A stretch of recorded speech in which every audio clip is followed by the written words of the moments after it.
Hello guys, hope you're doing well today. So recently I had some time to go for a hike in the mountains and I decided to bring some of the newer gear I have to test it out. So it was a beautiful day to be outside, not too hot, not too cold, great for hiking in the forest. So both of the items I'm testing out today are from Firemaple, including the FMS-123 stove and a new compact kettle. Alright, so first we'll take a look at the Firemaple FMS-123 stove. As you can see, it comes in this very nice box here. So let's open it.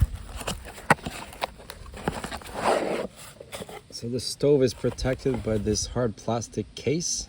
Very nice. As you can see, it's a pretty big stove. And inside here we have the stove. So much bigger than the other stoves I have from Firemaple. Well, this one is supposed to be much more powerful as well. Alright, so here is how you deploy the stove. You swing up the stand. So you got 3 stands that you swing up. And then you deploy these legs here, here, and here. And you can extend the extended pot stands. You got this remote canister stove attachment, so that's pretty nice. And it fits pretty well here. So the stove itself is made out of stainless steel, mostly aluminum. It weighs 538 grams. The size, when it's deployed like that, has a diameter of 260 millimeters and a height of 116 millimeters. When it's folded, the diameter is brought down to 127 millimeters and the height of 132 millimeters. It's higher when it's folded. So as you can see, it's a very sturdy stove and a very large stove. You can put a very big pot on there. Actually, they say it can hold up to 15 kilograms of weight. So that's pretty decent. So because of its bigger size and a higher number of jets, this is a very powerful stove. It's rated at 3,650 watts. So that can boil a liter of water pretty quickly. So there's a lot of interesting features on there. As you can see, this part here will act as a windscreen. But also, you see there's a preheat tube here that's going to definitely help in colder weather or at higher altitude. And you also have this gas regulator here, so you can use it to simmer. So that's another very nice feature. And I come really to enjoy using these remote stoves. You can put your canister further away.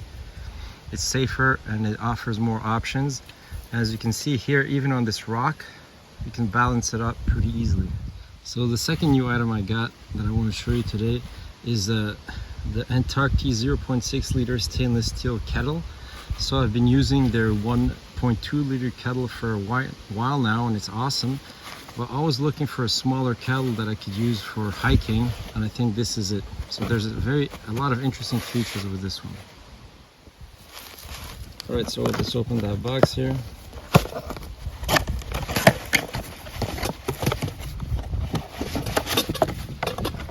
So once again, the kettle comes in the very nice mesh stuff sack. Inside we have the very nice kettle. So here's the kettle itself. As you can see, it's made out of stainless steel. It's quite rugged and robust. The capacity is 0.6 liters. If you look at the dimensions, so the diameter is 142 millimeters and the height here is 83 millimeters. So that corresponds to a diameter of 5.6 inches with a height of 3.3 inches. And the weight is quite manageable, 244 grams or 8.6 ounces. So one of the features I really like about this kettle is that it's very compact, really easily fits in your pack. And the fact that it's 600 millimeters is pretty convenient. You know, you need to boil around 500 milliliters to get your boiling bag meal ready. So that's pretty good for one person. And if you're by yourself, this is definitely enough, you know, to get your tea or coffee or whatever. So one nice feature that I like with the stove is that it's equipped with a piezoelectric ignition, so it's very easy to turn on. As you can hear, the stove has a lot of power, so it definitely roars, It's not one of the quieter stoves out there. So because of the wide diameter of the pot stand, you can really install all types of pot on that stove and it'll remain extremely sturdy and stable. So one feature that's very convenient with the remote canister stoves is that they don't screw on top of the canister and they set up on 3 different feet, so they're much more stable on uneven ground, such as this rock that I installed it on. So as you can see, I was using that stove on a pretty windy day and it worked very well despite that, probably due to the fact that the burn plate is somewhat protected by this windscreen around it.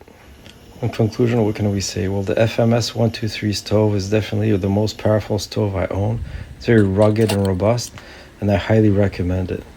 All right, have a nice day.